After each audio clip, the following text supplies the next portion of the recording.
Go to doer.ca and use the code JesseBlake15. That's my first name and my last name and then a 1-5 and get 15% off of your order at doer.ca. That's DUER.ca. And Doer, Canadian brand, Canadian clothing brand, men's and women's clothes. And I always tell you about the performance denim, how unbelievable comfy their pants are. But they also have like unique accessories, like their performance stretch belt, which is a braided belt. And it's for all sizes because of the braided belt part where you can just stick it into any size. And like they have such unique accessories like that. And their toque, which is super comfy. And their tees, which are very soft. Go to doer.ca, check out all of their clothing, use the code JesseBlake15, get 15% off of your order today. Think you know what way it's going to go? Make your bet at Sports Interaction. We're on the road to the Super Bowl, and Sports Interaction has you covered pregame, live betting in all major sports, and prop bets. My bet for the Super Bowl is I think it's going to be the Bills versus the 49ers. The Bills right now are 4-1-ish to win the Super Bowl. The 49ers are 5-1-ish to win the Super Bowl. I'm shocked that the 49ers are the favorite out of the NFC to make it to the Super Bowl right now. I thought a lot of people will still be on the Eagles, but like, who knows about the Eagles right now because of how shaky Jalen Hurts' injury status was coming out of the regular season. They're only playing that one Week 18 game, and they've been okay, but they kind of peaked in the middle. 49ers probably coming out of the NFC, like the 49ers. I like the Bills, though, in the big game, 4-1 still on sportsinteraction.com/SDPN. If you want to bet, that's where you head to, sportsinteraction.com/SDPN. 19 plus. Please play responsibly. Are you ready? Okay, I'm ready. The Jesse Blake Sports Report. Really? Oh, wait, really? The Jesse Blake Sports Report. That's it? Don't forget it's the Jesse Blake Sports Report with Jesse Blake. You know, that's kind of redundant. Dude, is there a problem? No, it's fine. I just, I thought maybe you guys would come up with something, good. Man, just read it. You know what? Doesn't matter to me. I get paid by the word. Let's do this. The Jesse Blake Sports Report with Jesse Blake. Powered by Sports Interaction. Want to bet? Tonight in Montreal, the Montreal Canadiens are welcoming back PK Subban, one of the most controversial Canadians over the last, decade of Montreal Canadiens, 2 decades of Montreal Canadiens. And who better to talk about his career than Andrew Berkshire and Julian McKenzie, one native of Montreal and one transplant who got there. Andrew, when did you get to Montreal? 2005 in August. So you've lived longer in Montreal than anywhere else in the world, right? Yes, this is true. Yeah, so I've taken you away from Game Over Montreal and your duties on the CJ Show and covering the Flames for The Athletic, Julian. So thank you guys for joining me here today. Thanks so much for having us. You could say Andrew and I sort of traded places. Yeah, in a way. I came from Alberta and then you went over there. Clearly, I scared you away. Clearly you did. Yeah, you guys used to like hang out and stuff. I was very jealous that you could see each other in person when you were both in Montreal. Yeah. I mean, we go back. Like, it's been like, we've known each other since, 2014? 2015? Yeah, probably around then. I can't remember what year it was when you first invited me on CJLO, and I followed you when you were on CJLO.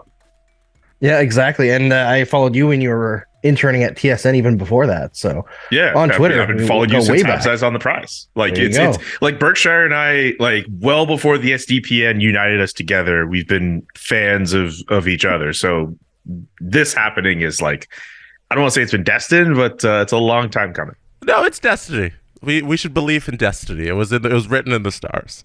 I believe in destiny. I don't know if this is like, I don't know if I wrote it like my like planner or journal or whatever. It's like, I hope one day, man, I could just be on podcast with Andrew Berkshire for the rest of my life. That wasn't in your dream journal? Yeah. No, it wasn't. It wasn't. No, it wasn't there. I'm sorry, buddy. But I'm glad the lead line in your journal book.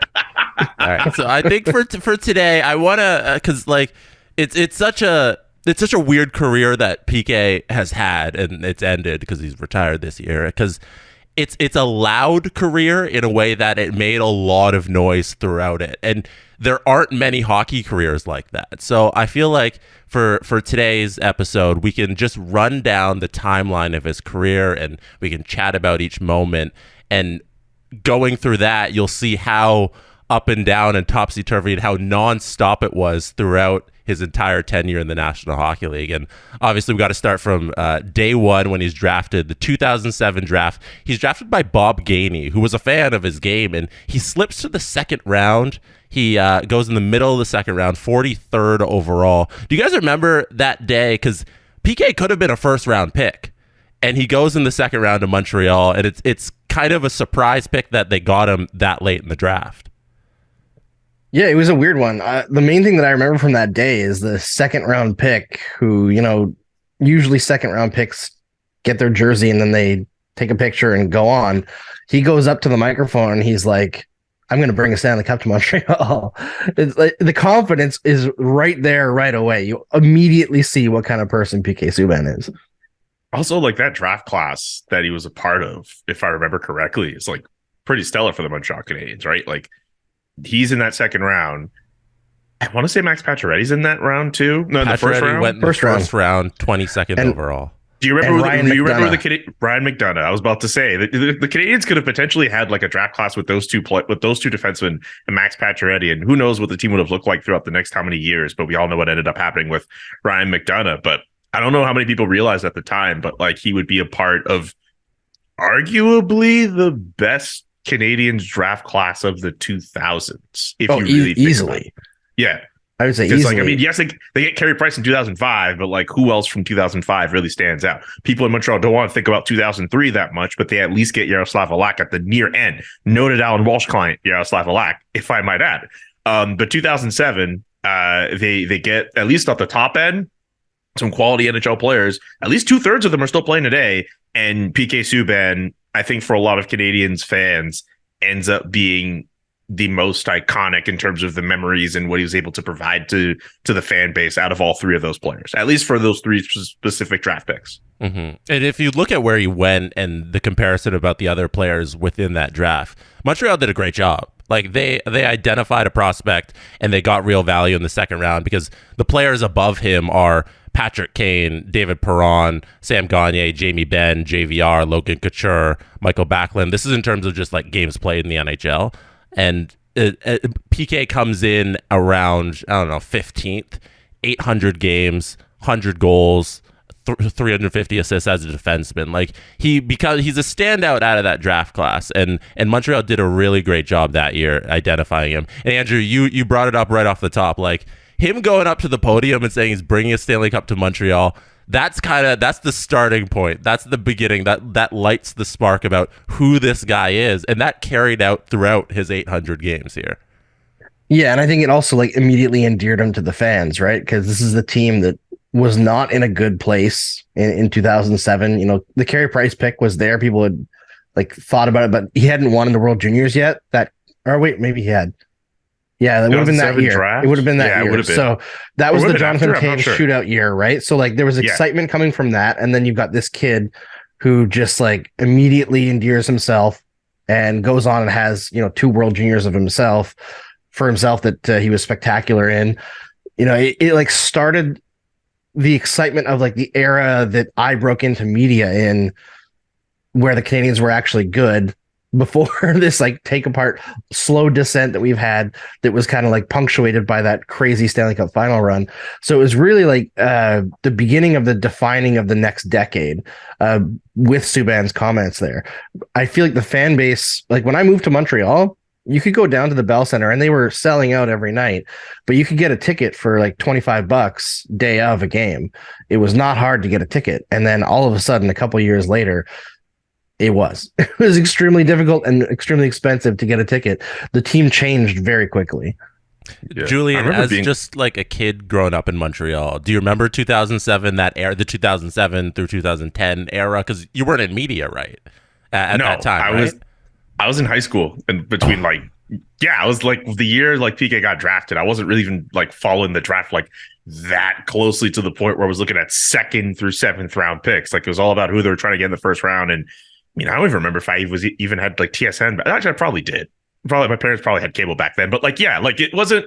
I wasn't looking at the draft nearly as in depth as I would now working in media, or even before as like an older fan with more access to these resources. So like PK Subban wasn't somebody that I was thinking of in 2007, but maybe more like 2009, 2010, when he's going through his time with the Hamilton Bolt in the Ontario Hockey League, and then eventually, making his way in the AHL, and then eventually gets that call up, which I know we'll get to for the 2010 playoffs. But like, yeah, just those Canadiens teams around then, they were very mid teams, very teams that like were not necessarily like world beaters by any stretch of the imagination. Like, I don't remember if there were any I don't think there were any massive cup expectations within that realm of time. They were just, the only thing that was really kind of exciting for Canadiens fans at the time were just any potential series you can get with Boston, even if they were a better team or anything like that. Like, I think like the elements of that rivalry, you can point to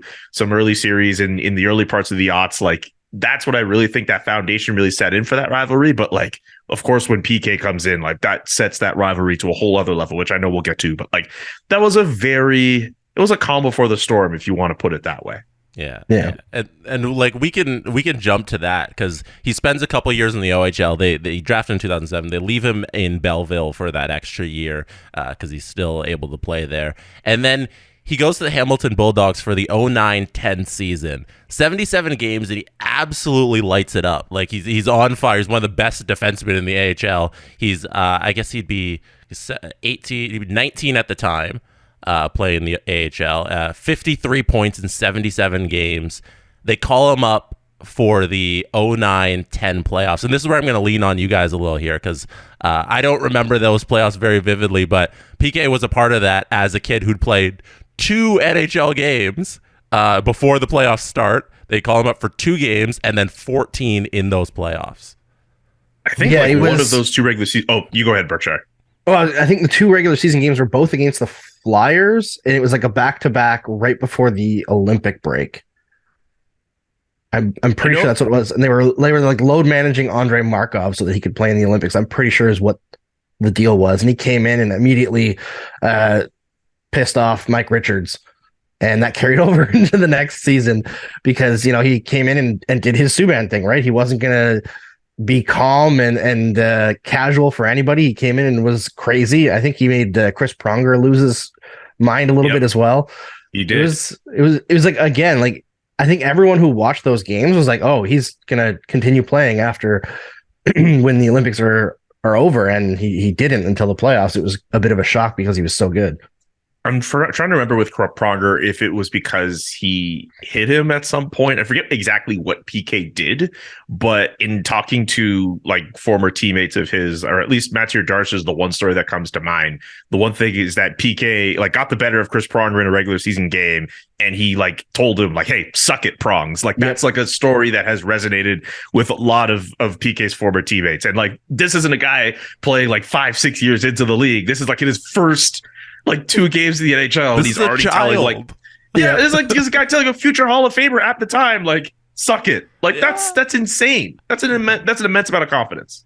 Yeah, and like there's another check in the box of this guy, always loud, always making noise, never backing down from anything at any point. And that playoff run, I assume it was pandemonium. Montreal, like conference finals. Dude. Back-to-back 7-game series. They knock off Washington as an 8 seed. They knock off Pittsburgh as the 8 seed, and they reach the conference finals. They play Philly and drop in 5 games. But I assume it was just crazy that in the city at the time. Dude, like, so I'll just shout out Philly for 1 second here. You know how crazy it was? Where not only do you get Montreal and Philly to play each other, those were the 7th and 8th seeds in the postseason that year. And like Montreal went through that first round series where they beat the Caps, who were like the best team in the league that year. Then they beat Crosby in the second round. Then they get to the third round. The Philadelphia Flyers were down like 3-0 to the Boston Bruins a round earlier. And then they reverse swept them and like got the better of them. Like that was an insane set of circumstances that brought those 2 teams together. But yeah, that entirety of that 2010 run, like I remember for me, like one story I've definitely told a few times, but I remember being in the 10th grade at the time. And in the first round against the Washington Capitals, I believe it was Game 7. And the night of Game 7, I was an assistant stage manager for a a musical that my high school was putting on at the time. So like I didn't have like a TV in front of me or anything. This was before the days where you had like TSN Direct where you could just watch the game on your phone. So me and like a few other friends, like backstage, like as the play's like going on, like we're trying to like be discreet. We get one of our friends to like call us and like give us a play-by-play of everything that is happening in Game 7. And when Dominic Moore scores essentially the dagger in Game 7 to make it 2-0 and basically give the Canadians a win, I'm like running around the school just like in celebration. Like, I can't believe what the hell's going on. Like, that's what it was back in those days. Like, it was, I mean, I don't know what memories Andrew has of watching that Game 7, but I know for me, I didn't even watch it. It was just a matter of figuring out like what the hell was going on. And like that memory will stay with me like in my past days as a Canadians fan forever. Like that stands out for me.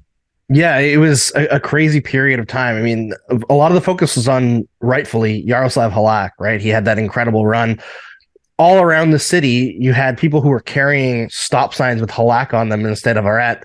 And you had people with stickers who were putting Halak over actual stop signs all around like the downtown core. All the stop signs said Halak instead. So it was like this incredible upswell. But I think people kind of forget that in that series, like the big shutdown pair at the beginning was Hammerlick and Spacek. And in Game 5, Jaro Spacek got hurt. And then PK Subban gets called up. Obviously, big moment for PK Subban. He doesn't play a ton in that Washington series. Andrei Markov is still there. He's running things. Hammerlick is still there. You've got Hal Gill and Josh Georges as your, I believe, like third pair kind of thing, where they're also like shutdown guys. They're just blocking every shot possible. But then Game 1 against Pittsburgh, Andrei Markov gets hit by Matt Cook and his knee blows apart again. And all of a sudden, PK Subban goes from like 7th, 6th defenseman to the top 4 to the top pairing. And he develops immediate chemistry with Mike Camilleri, where he's setting him up constantly, scores his first NHL goal. Like, he is absolutely, like, not just there, dominant in the Penguins series. And of course, because it's PK Subban, if there's anything about PK Subban, his entire career, and maybe until like the New Jersey days, he was the discourse. So, of course, Subban, while skating, gets into a collision with Jordan Staal, and somehow his skate gets on top of Stahl's skate and slices a tendon on the top of his foot. So Pittsburgh fans despise PK Subban. There's like racist epithets going all over on like Pittsburgh Twitter. There's people booing him every time he touches the puck. Probably the first time he experienced that in the NHL, and that's just kind of the stuff that carries through his whole career.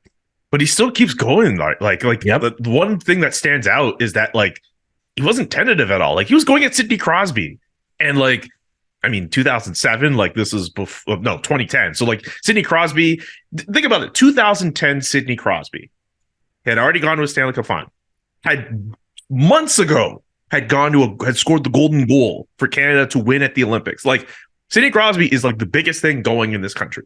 And in Montreal, after games where they get wins over the Penguins, people are taking to the streets and like rioting and burning like cardboard cutout heads of his face.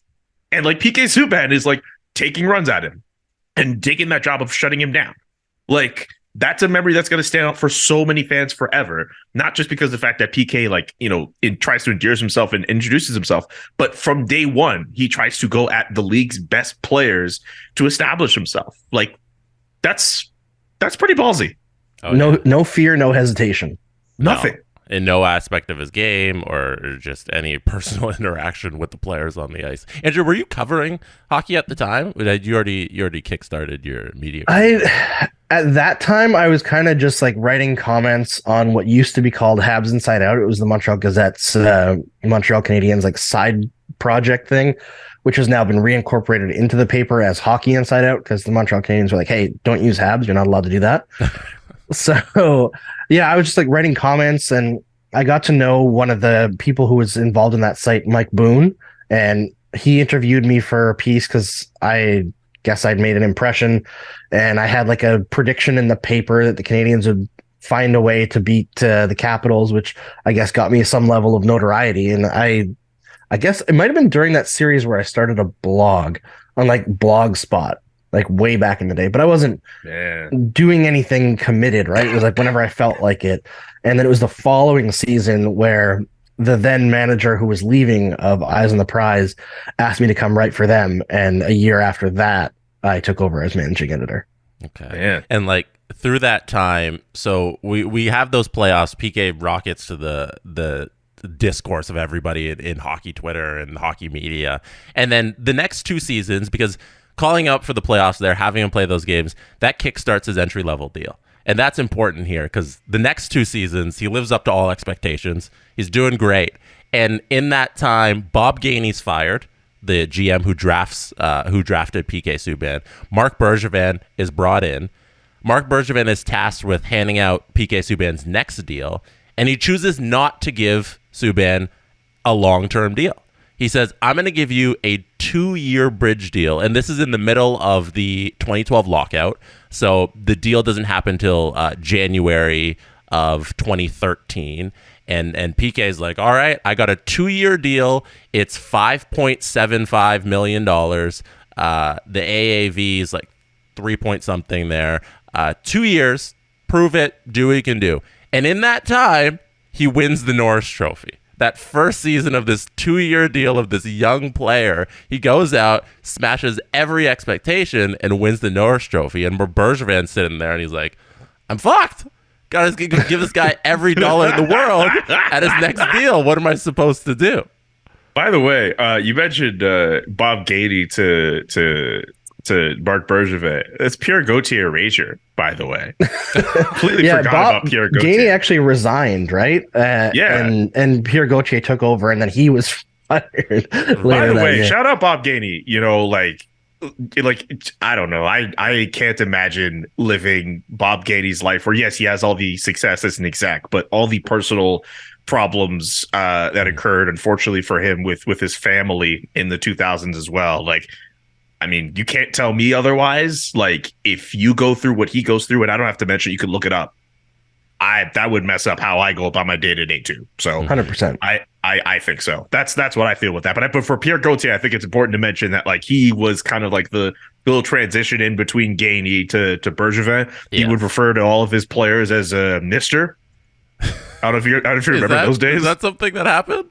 Yeah, like he would in media availabilities, he'd be like, "Yeah, Mr. Such and such and such." But yeah, he still goes to Canadiens games today. Last I checked, as a scout for Chicago. Like you'll see him like on the list of scouts that show up to games, and like a walk. When I was back in Montreal, like walk around the press row, and you'd see him there. It's like, oh yeah, remember when Pierre Gauthier was general manager of the Montreal Canadiens? It was such a brief time in our lives. Mm-hmm. No, thank you guys for that's why I have you here. I have the Montreal boys on this pod to correct me in my Pierre erasure. So yeah, Bergevin comes in, and like I think we all know by now, and as we get through the rest of Bergevin and PK's relationship, and we'll throw in Terry in there too.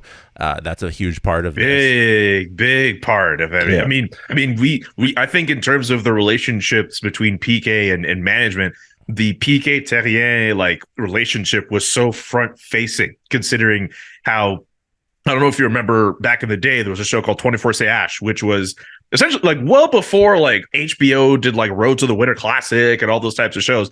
That was like a weekly show that provided any type of insight into the day-to-day of the Montreal Canadiens. And like you would see instances of like Michel Terrien like talking to PK Subban, and some of those conversations were not necessarily pleasant. So like fans like knew straight up that like, oh, okay, the relationship between those two guys probably isn't the best. And if it wasn't through whatever they saw on TV, it was through whatever coaching decision or however Terrien would speak about him and meet in availabilities after the fact, whether it's PK, unfortunately, just giving away a puck or making some play that Terrien deems to be, you know, a little bit selfless. And we'll get into the 005 at some point too with Carey Price. Like there's I think like the PK Bergevin like relationship, of course, through the arbitration stuff, that's one thing. But I think people will remember the relationship between PK and the head coach because it was a little bit more front facing and a little bit something more day to day at the time when those two were put together.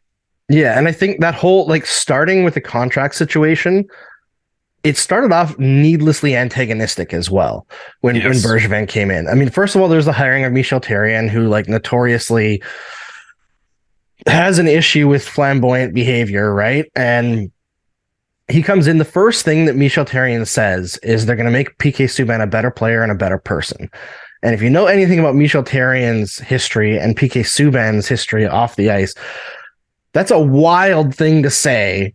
Between like the gap between them in terms of being a good person is large, very large. So saying he's going to make him a better person is wild. And then he goes on to talk about the previous 2 seasons where, PK Subban breaks into the NHL in the playoffs, comes in the next year. Jacques Martin kind of like sits him down a little bit. He's like, you're going to be on the third pair because everyone's healthy now. So he's playing with he starts out with Andre Picard in his first season. Gradually, he moves up onto the second pair with Hal Gill.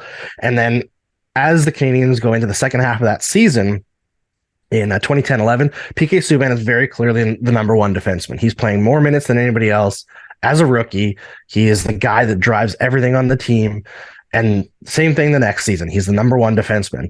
So you've got a 22-year-old kid up for contract who's very clearly your number one defenseman. And the first thing you're told is that thing that you do with Carey Price at the end of the game where you guys have fun and do the triple low five, that's not actually a good thing because that's putting yourselves above the team by having a celebration, just the two of you. No more that. That's not allowed. And also, we don't think you're a very good person and you need to be a better player. And we're not going to commit to you long term. Right. And there Can were you rumors. Explain the celebration with PK and Price?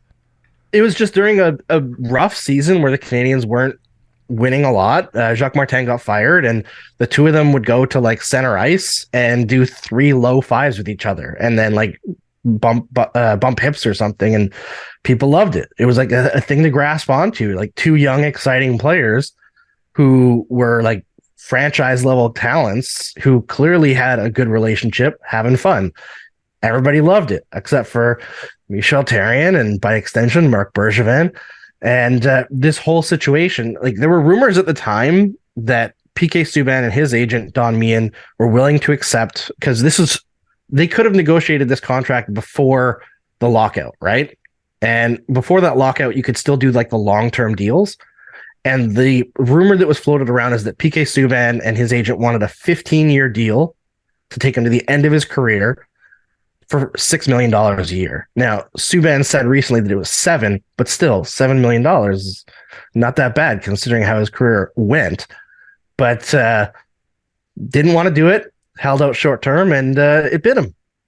I also want to mention too, with regards to with the way the Canadiens say they want to shape him into this like better player and better person. Like, I'm sure you can point to, and I don't have every single instance, whatever someone has tried to say that, but like, it is always very interesting to hear people point out how much they want to shape PK Subban or how much they want to, change him or have him play the right way, or as Darren Pang unfortunately slipped that one time, the white way. Like, you can't tell PK Subban's story without mentioning how either people in media or people or players that he's played against or people who have coached him have tried to shape him into a person that is supposed to fall in line with whatever the NHL was supposed to be or is supposed to be. And I think that's what also endeared him to so many other people who didn't necessarily care that much about hockey to begin with and just saw it as this like last bastion for white people to succeed in sports that are predominantly filled with people like them. Like PK Subban tried his absolute best to be this flashy guy who, you didn't see in the NHL all that much, whether with his play or his personality or anything like that. And the fact that there were people who, look, let's be real here, who tried to shut that down. Like, you look back at that and you cringe. You were cringing at the time too, but you could cringe at that, especially looking back at that, I find. And I get it. Some people are going to listen to this and be like, oh, well, PK wasn't perfect either. We're not saying that he is, but like, he definitely, in terms of how he personified himself, like, that's something that stands out for his career, obviously. And we see how players are slowly trying to do that now. Like, you can make an argument that like PK tried to usher in that wave for the way players try to present themselves with the way that he tried to present himself too. But yeah, like, just when you look back at, especially in the early parts of his career, where you're hearing people say he should play a different way and he shouldn't, try to be this like cocky player, like, you have to tell those parts of that story when you look back at especially the early parts of his career.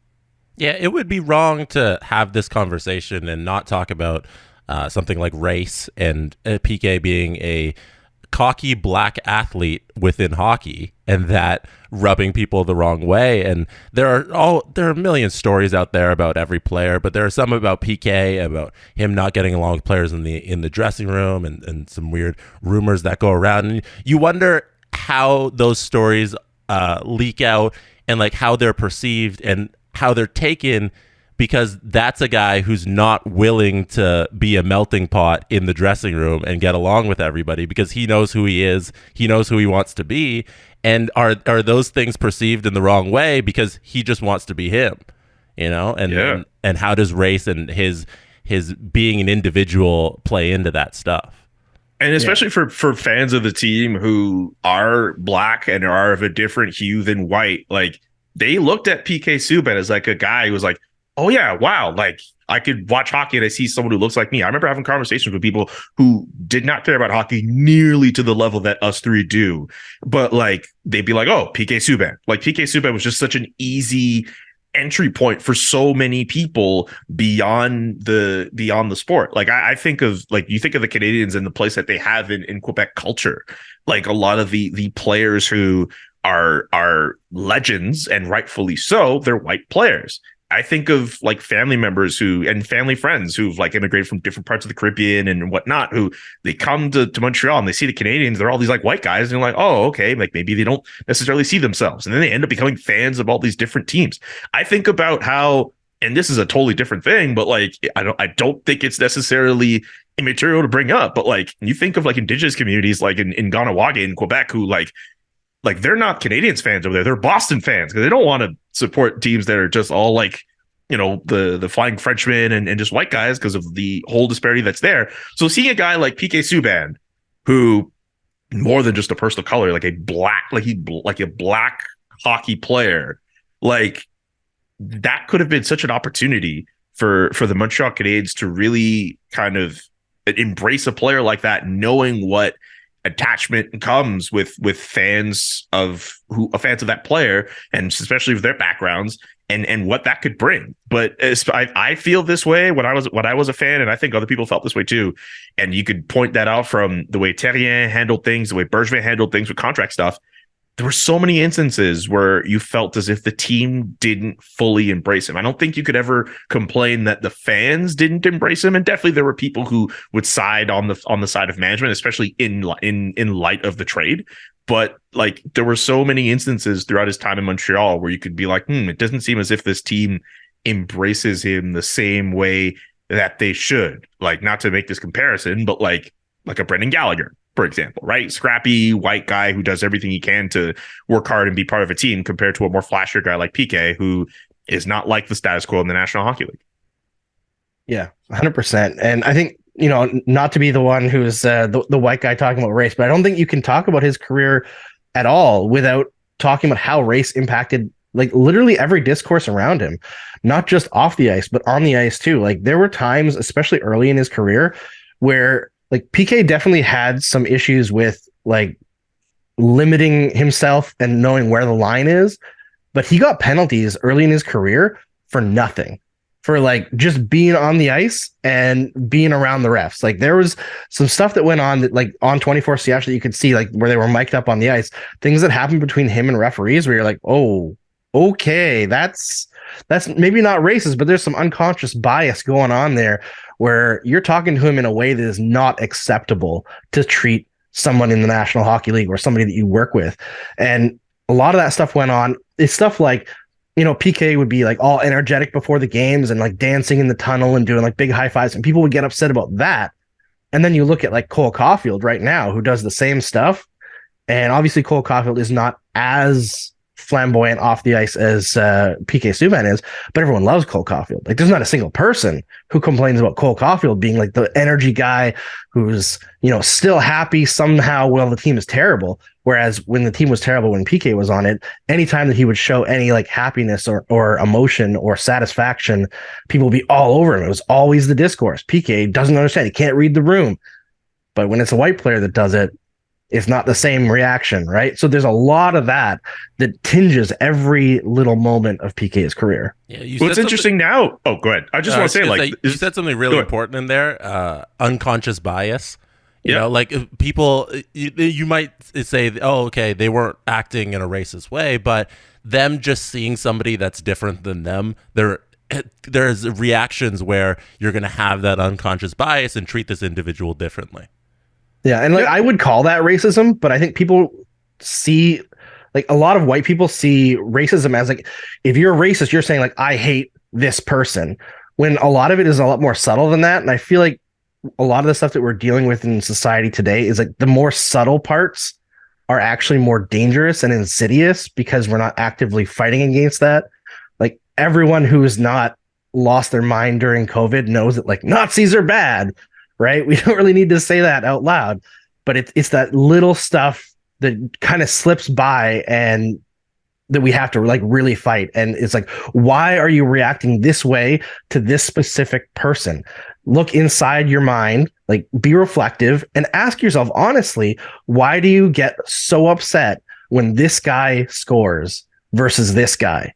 Right. And it's a continuing conversation that I think especially white people, need to be having with themselves and with their families and their friends. So, but what I also want to focus on too is the fact that a player like Cole Caulfield gets to, show the exuberance that he gets to show. Like there was a time where, if he played for a previous Canadiens team, like he probably wouldn't be able to do that. But now he's in an era where like the team itself, like they want him to show that. And I don't think he's the only young NHL player who is trying to show that when they can, right? And again, to kind of flip down a positive, I think PK kind of ushers in that era. Like I think there's like, if you think of how, I think there's going to be a time when NHL personalities they will never be on the level of an NBA or an NFL. Let's be real here. But at the same time, they will definitely have made strides compared to what we have seen in like the 80s and the 90s and the 2000s. And I think when it eventually gets to that point, like the way Austin Matthews and Mitch Marner like hang out and express themselves, or like Jack Hughes or some other young, or Trevor Zegras, for example, like we're going to have to look back at how PK handled himself. And I'm not saying like he's on the same level as those players at all. Like PK Subban wearing the money suit with Brandon Pruss, like ain't nobody ever going to do that in the NHL now. But like you have no choice but to look back at how PK handled himself and his personality. And that's going to be looked at as a foundation moment for when the NHL eventually does try to, realizes, hey, you know what, we need to show more personality. We need that to happen. And I guess we can get into that when he eventually gets to the Nashville career and how he opens up that personality. I mean, that's a big thing too in Montreal, right? Like, and he mentioned this on the Pivot the other day. Like, it's really about like a lot of people felt PK rubbed him the wrong way because he was about him and he was about being this front facing figure. And he realized that he had this brand, but like the Canadians and people who like the Canadians and all that, like they don't like the fact that like he was trying to be above this brand. And I think that totally contributed to why so many people were rubbed the wrong way with this style of play. But we see now, like all these players try to have all their own brands. They just, I don't know, they're just not doing it the way PK did. Right. And Cole Caulfield and him being embraced now is a good moment to bring it back to PK and where we are in the timeline, because we get to 2013-14, another conference finals berth for the Montreal Canadiens. They go up against the New York Rangers and lose in those conference finals. And PK, once again, is a star in those 2 years. He has the Norris Trophy, teams in the conference finals. They have a star. And then that offseason, August 2nd, Marc Bergevin hands out, I look at it as the most reluctant handout of a contract in the history of the NHL. He's like, I don't want you at all. We don't get along. You don't get along with Michel Therrien. And by extension, I'm not the biggest fan of you. But here's $72 million over 8 years. And there's one clause in there where I'm going to get away with everything here. I'm going to give you the contract, but I also have my out.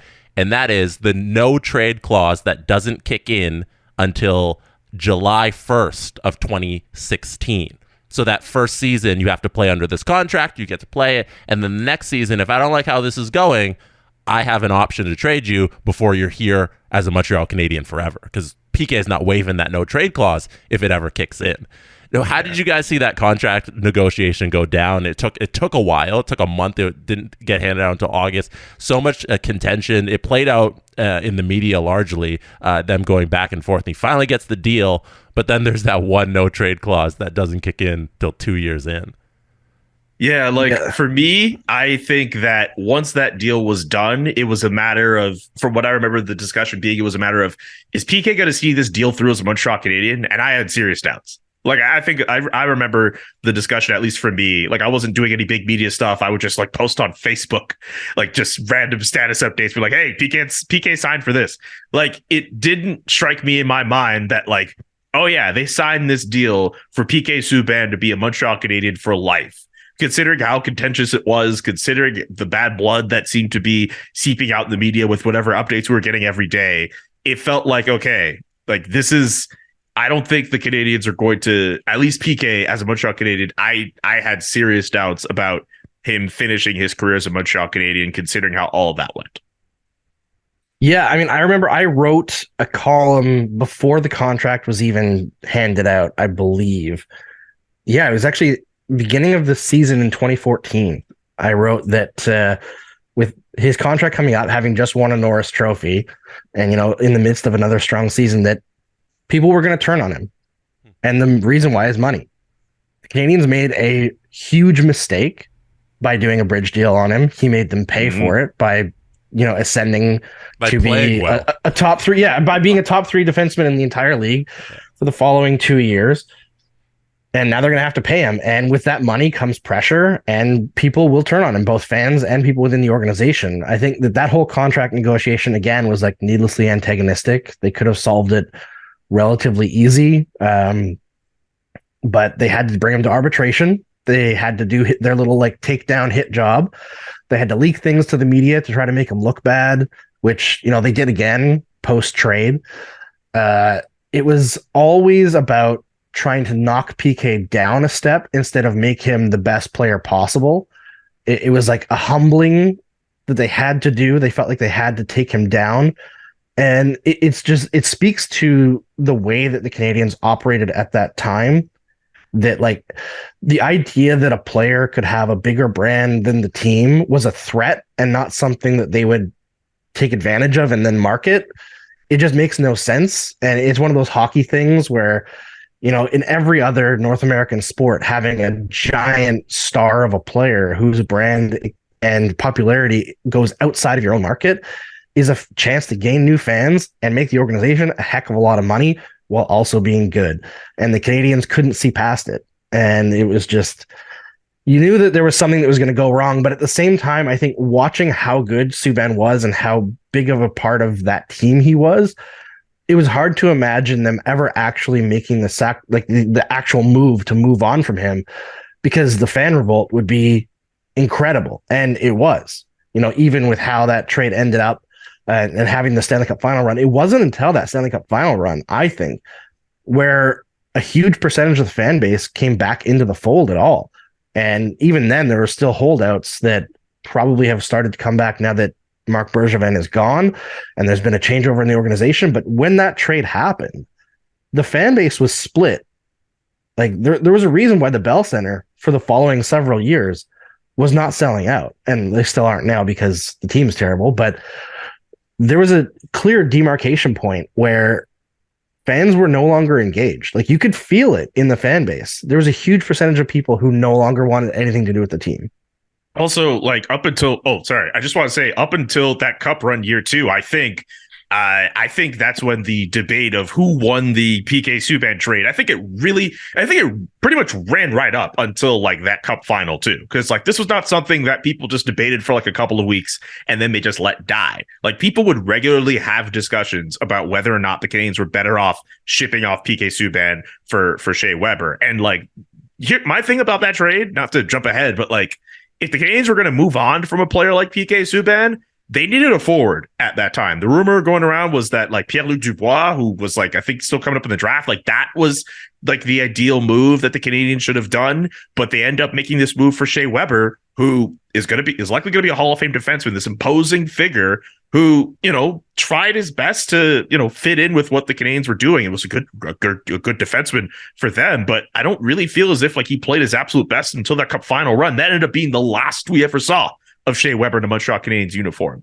And again, just with PK, even throughout all that, like people were just saying like, oh, well, PK went to a Cup final the first year. PK was this dynamic defenseman. Shea Weber's a slower guy. Like he was a good defenseman to have, a great defenseman to have, but like, did he fit the exact hole that was needed? There are obviously people who are much better at debating the other side of that argument too. Like we were on the precipice with regards to PK's career of, when you say controversial, I think polarizing is such a better word to describe PK, and also that move that ultimately, like, I don't want to say divides the entire fan base, but there are definitely factions of that fan base who check out, and even casuals who were into the team because of that player. They feel like, all right, well, I'm not tapping into this because like this team never embraced this player. Of course, they're going to say, yeah, racism is a huge part of it. So that's a complete turnoff from the Canadiens. So like, it's a very, I definitely think there are fans within that time in the post PK years who felt very weird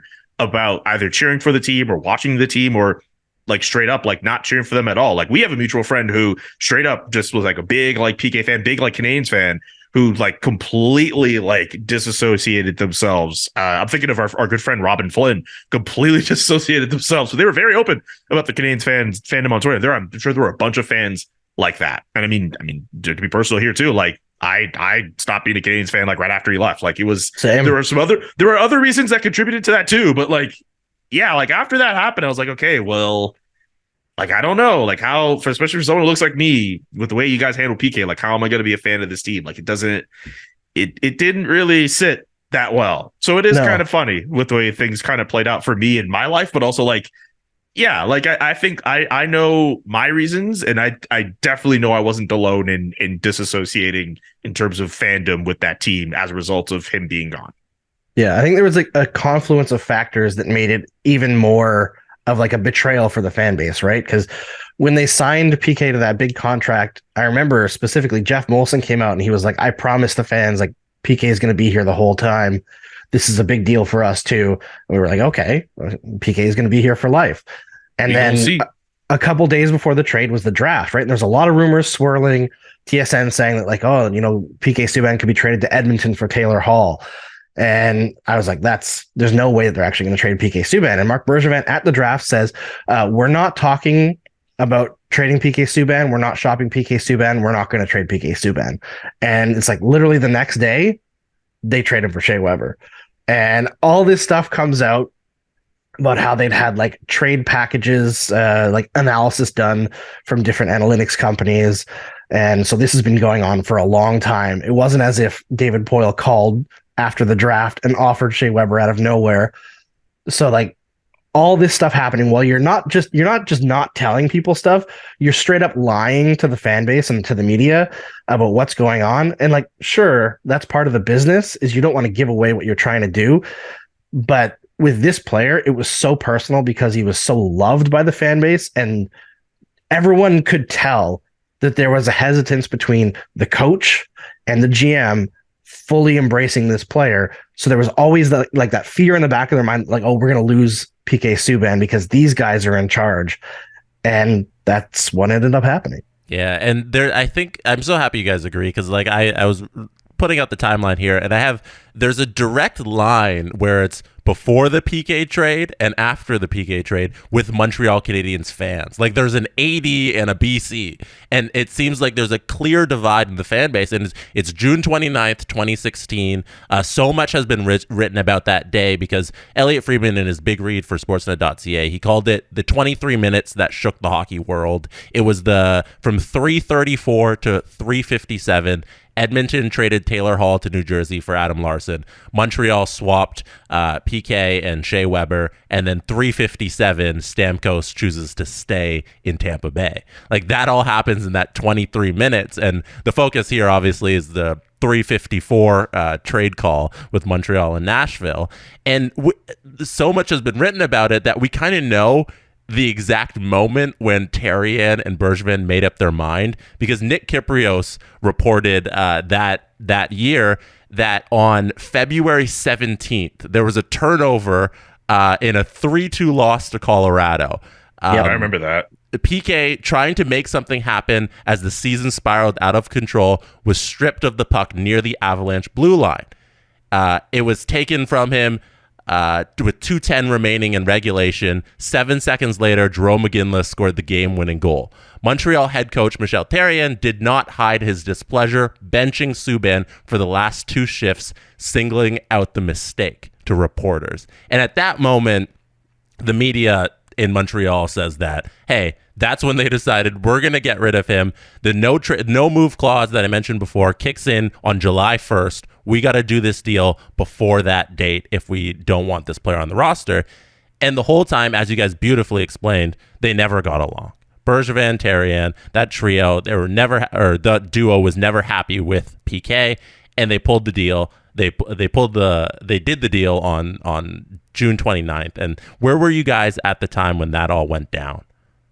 I was in my parents' basement packing to move to Syracuse. I did a grad degree in 2016 and 2017 in upstate New York, just for like a whole year. And that was legit like the day before, like my parents, like we all got in our car and drove down to my apartment in the States. So I was legit like in my basement, like packing all of my stuff, like getting ready to move. And then I see like the Taylor Hall move happen, and we're like, holy crap, like the Edmonton Oilers are going to do this. And at that point, we're thinking like, okay, well, the discourse for the next little while is why the hell the Edmonton Oilers would trade Taylor Hall, their first overall pick, for Adam Larson, good defenseman, but Taylor Hall for Adam Larson. And we just thought, okay, this is just what we're going to talk about for the next little while. And like, especially with how we are on the internet, like everyone started piling on the trade already.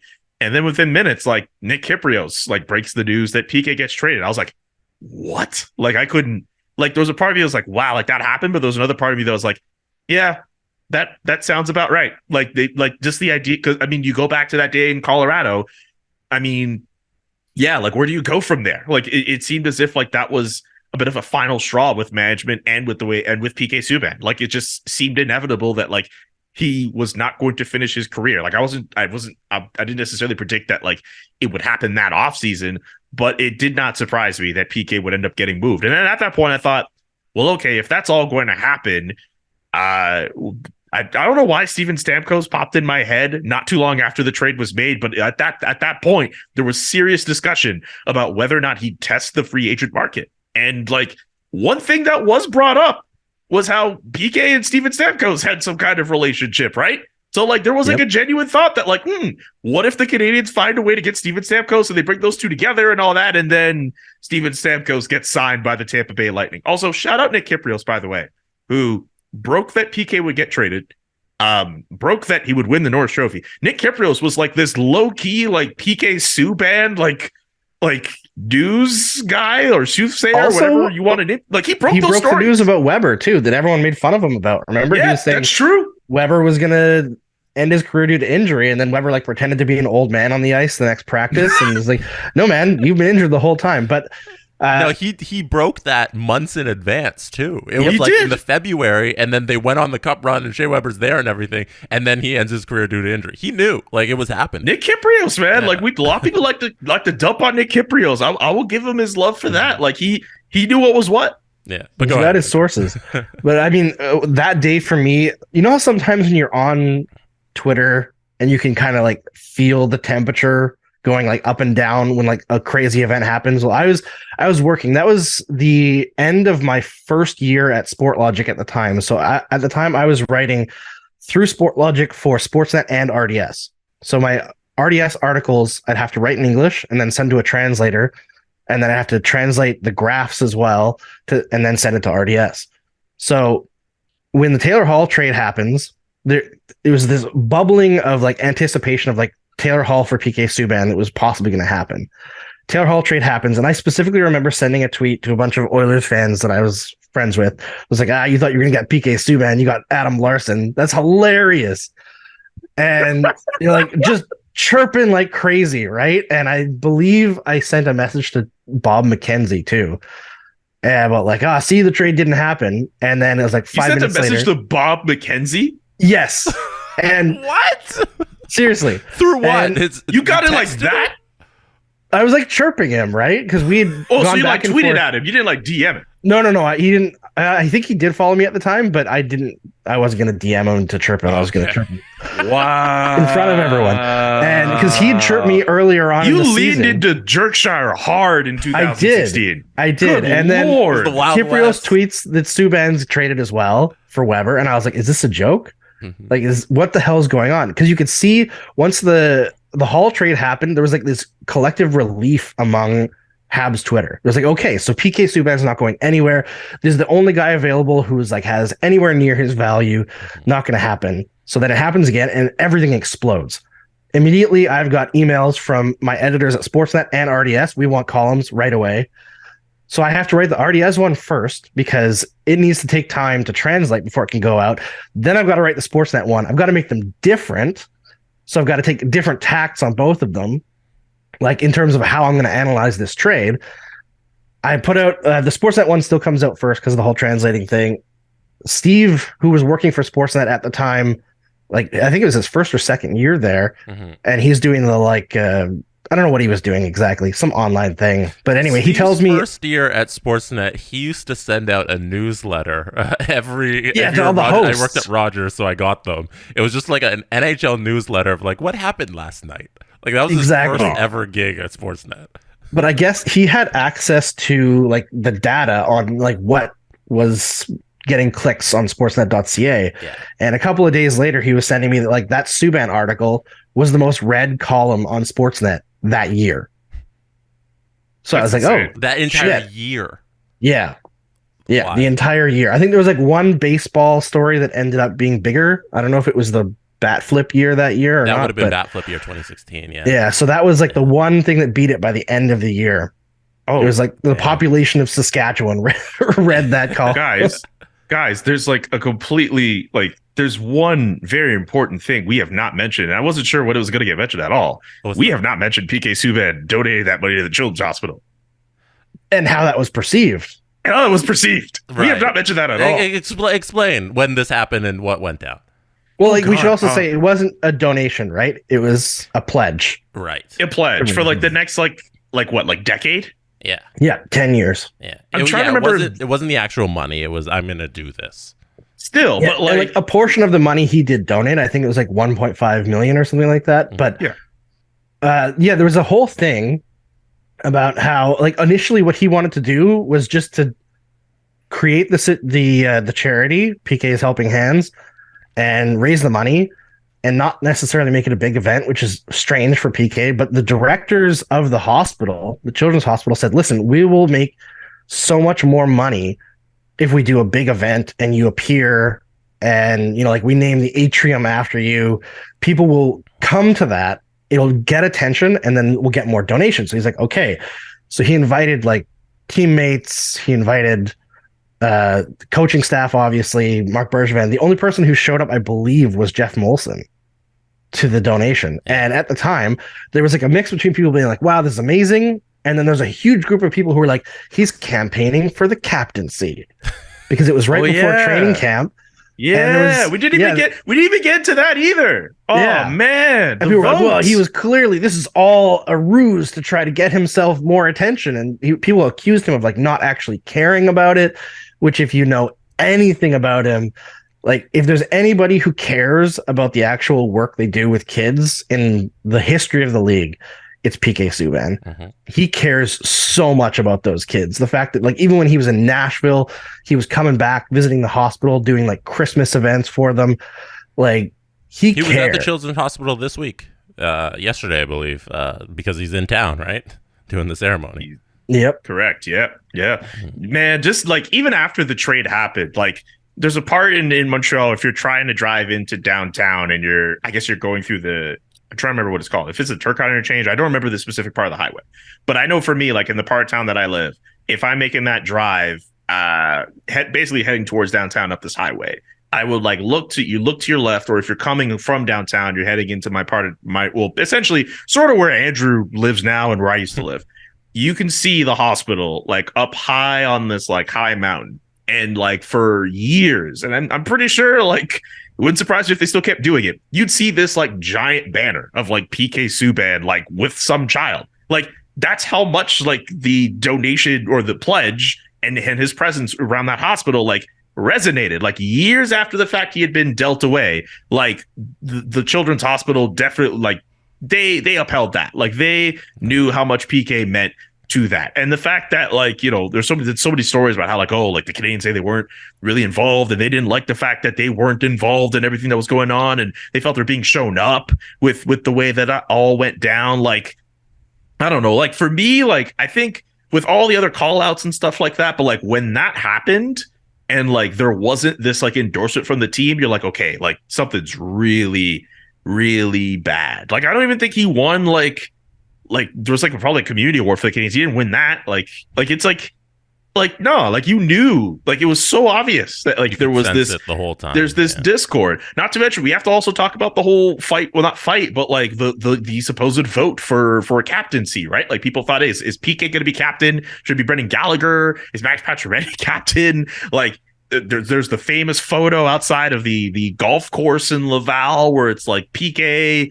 I think it's Patches. I think it's Markov that's there. They're all wearing A's. Like it's like, okay, like there's all these different instances where they could have embraced PK the way they could have, and it's just media attention and controversy everywhere that it goes. There are so many other stories with PK that like we don't even have all the time to get into on this podcast. Like it's just there was just so much stuff, just so much stuff. So he goes to Nashville. Trade happens. Nashville. Good fan Lord. base is upset at Montreal.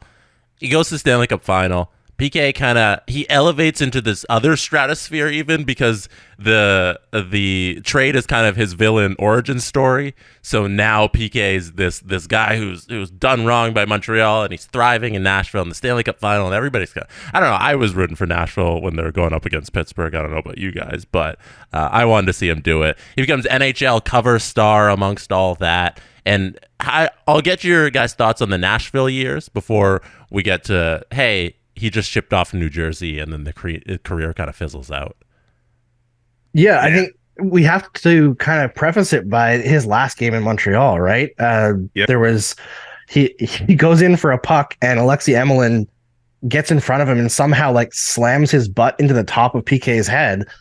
And from that moment on, there's like continuing back injuries that PK is dealing with the rest of his career. And as much as he insists that he's healthy, it's not what I have heard from my insiders around the league, including in Nashville. Bob McKenzie? No, I'm kidding. No. I forgot to even mention that Bob McKenzie, after the trade went down, dunked on me in public.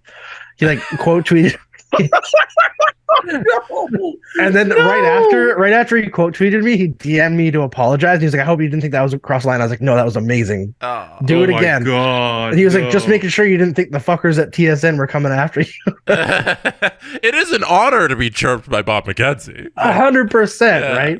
But so PK missed the beginning of that season with a back injury, right? And of course, you've got like the Canadians rank and file who defer to management on everything. Be like, oh, look, Shea Weber's healthy and PK is already washed. Subban comes back and he's in a really strong top four in Nashville. They go to the Stanley Cup final.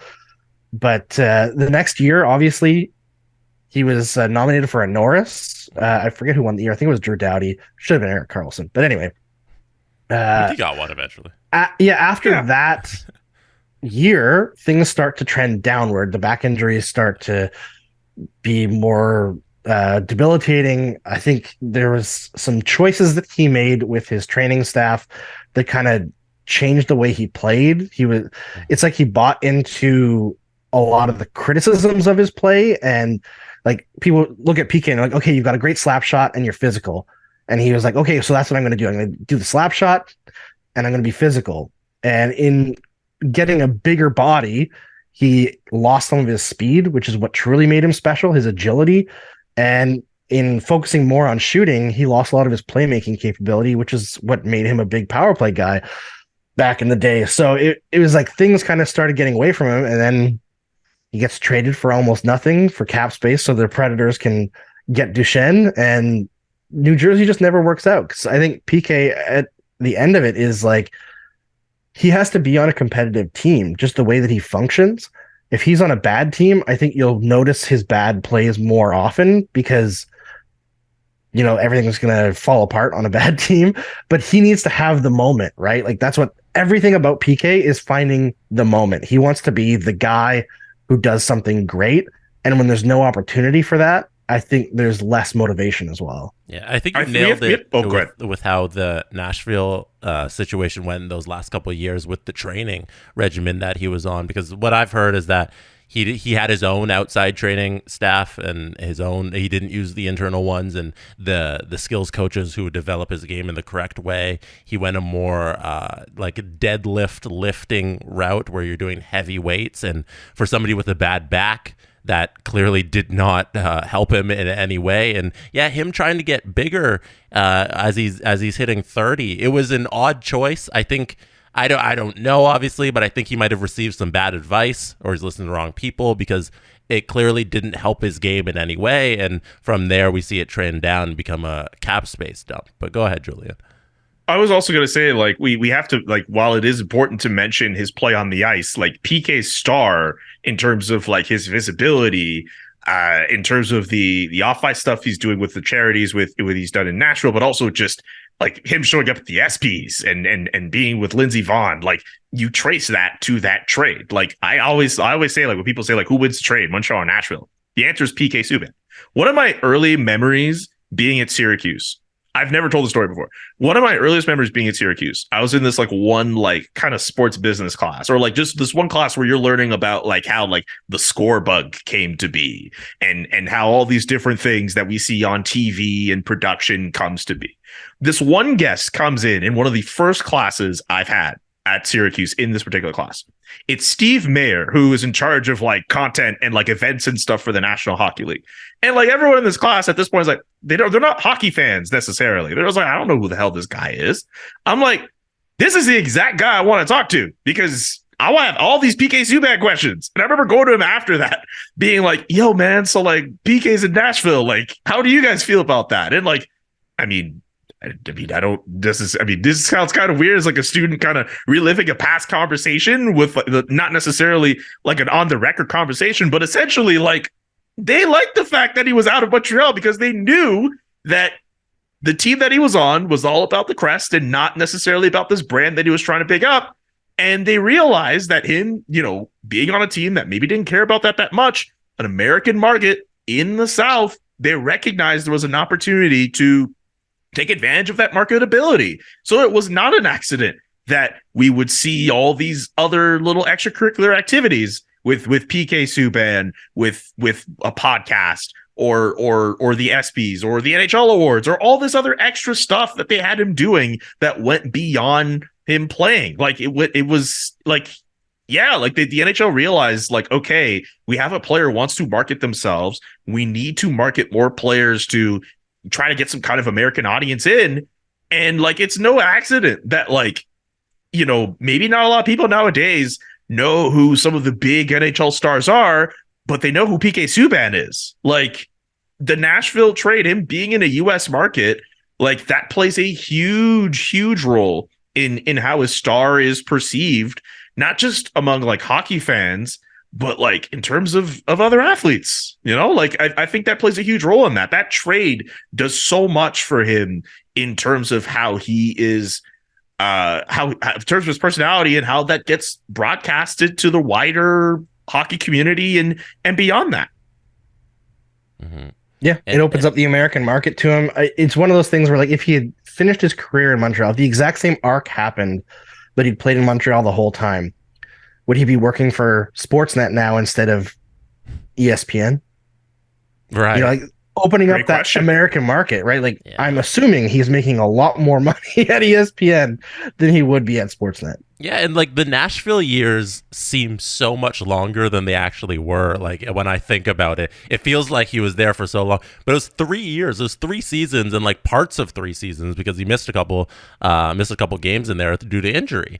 And like, yeah, going down to the States and being an American star in a city like Nashville that all they do is create entertainment product. Like that's a city that thrives on entertainment and music, and him playing there as one of the big stars of that team, like for him, yeah, it skyrocketed his career. And then we see the injuries happen, and then Andrew, I think you nailed it with 3 lackluster years in New Jersey, because he can't get up for a team that's rebuilding. He can't find the motivation there because he needs that energy to feed off of. And he said it himself in the interviews that he's done this week, in that he's never thought of himself as a replacement player. This is what he said to Michael Trakos in the Toronto Sun. I was always a top player in this league. I didn't want to be a player who was in and out of the lineup every night. He couldn't be in a rebuilding situation. He couldn't be towards the bottom of the lineup. He said money was never an issue. It was about the opportunity to come in and help a team win. I wanted to win a Stanley Cup, but those opportunities were never presented to me. Final thoughts here before we wrap the show. We've gone over an hour. I'm sorry for keeping you guys so long, but his career is easy to talk about. Like PK Subban, like if this was like a 20-minute podcast, like that's not enough. Right. No. But there's so many topics, so many different things you can discuss with PK Subban. So I'm not completely surprised. I will say this, like my thinking was that PK would at least catch on with like a PTO with some team, but knowing that his motivation was to play for a cup contending team, I mean, that makes sense. Maybe some teams just felt, you know what, he might not be fast enough with the way the game is playing, and it might not be worth having as like a 7th defenseman for those types of teams. There were people in the offseason who were wondering, like, hey, does a Montreal Canadiens reunion make sense? And there was a part of me that wondered, like, like, you know, what's it gonna hurt? Like, that would be an easy way to mend fences with the fans, and you know, you're not going to win many games anyway, so like you might as well just put him in your lineup. But maybe this way, where they're, you know, they get to have this night where they honor him, maybe that does things. Maybe that works out a little bit better. But yeah, it is a bit interesting to know that PK Subban is not playing anymore. But I also thought, like, considering that he got the attention off the ice with working with ESPN even before he had actually announced his retirement. Remember, he was doing work with them in the playoffs. Right. Like, I always felt like because he had that avenue open, I felt like, well, he could always just retire and just kind of do the media thing and let his influence kind of, you know, resonate there. Like, there are NHL players who are going to go on to have NHL careers and are going to go on to be Hockey Hall of Famers, and we're going to remember them for the rest of their lives. I think PK's in this phase of his life now where if he plays his cards correctly with the media thing and his influence on younger players, like, he could find a way to still be some kind of influencer in the game, just that goes well beyond what he was able to do as a player, and still be someone who resonates for a particular generation and generations to come for a long time. It just depends on how he plays it. So yeah, PK Subban, a very polarizing figure, but definitely a player who is responsible for tons of individual memories. Like, I mean, we think about what he did in the playoffs in 2010. We didn't even go up into the fact that he blew up Brad Marchand that one game, or the goal out the penalty box in the playoffs. Right. Like, there are so many moments Canadiens fans can point to with PK Subban that have made their fandom what it is. That, like, and no disrespect to Shea Weber, a Hall of Fame defenseman, he did not have nearly half of those moments that PK Subban provided. And like, that's just what his legacy is. And PK's legacy as a Montreal Canadian, I think, especially with the fact that they're having the night for him, like, a great way to mend fences, as I mentioned before. But like, a lot of memories are going to swell up and they're going to come back. And I think people will look a little bit more fondly on the PK Subban days now as time has gone by and wounds have healed. Yeah, I hope so. I mean, I will say I'm going to be forever a little bit bitter towards PK Subban for retiring when he's younger than me. That's a little bit offensive, honestly. NHLers retiring who are younger than me, but you know, it was going to happen eventually. I was hoping that it would wait until I was in my like late 30s first, but all right, PK, thanks a lot. Feel old now, but I think that, I know, but it feels old. But I think that you look at what PK is able to do. I agree with Julian that he's going to be a bigger factor on the game post career than during his career, and you know, I'll respect Shea Weber forever for what he did to create that Stanley Cup final run, because you look at the Canadiens lineup. There's a ton of credit. Carey Price, Shea Weber, Paul Byron, Brendan Gallagher, Eric Stahl, five guys. basically missed the next year, and Price, Weber, and Byron longer. And Eric Stahl just now is starting to get back to what we expect from Eric Stahl. Like those guys, the reason they got that far is because they sacrificed their health and their careers to push themselves to a level that shouldn't have been possible to get that, frankly, underwhelming team to the Stanley Cup final. And it's really sad for all those guys and what they sacrificed. They weren't able to get the end goal, but it was incredibly thrilling to watch. But PK Subban was the guy. And Shea Weber, when he was in Montreal, was never the guy. He was never the guy that like dictated the temperature of a game, dictated the pace of a game. He was a number 2 to Jeff Petrie, who ironically was better than both Subban and Weber for the rest of the like post trade. If you put it all together, better than both of them. Wild situation, and then fell off from Edmonton too, which is kind of funny. Very funny, but. I think when I look back at PK Subban and his career, I see an absolute playoff warrior, a guy who's going to fundamentally change NHL culture and the way players operate in a very needed way. And I think blaze the trail for, I hope he blazed the trail for a lot of people of color to show who they are and be impact players in the NHL in the next generation. I am assuming that that's going to be a big impact going forward, because I just can't see how him being there and being out front wouldn't inspire that, because the NHL frankly needs it big time. Oh yeah. Yeah. And if that's his lasting legacy, like one hell of a career.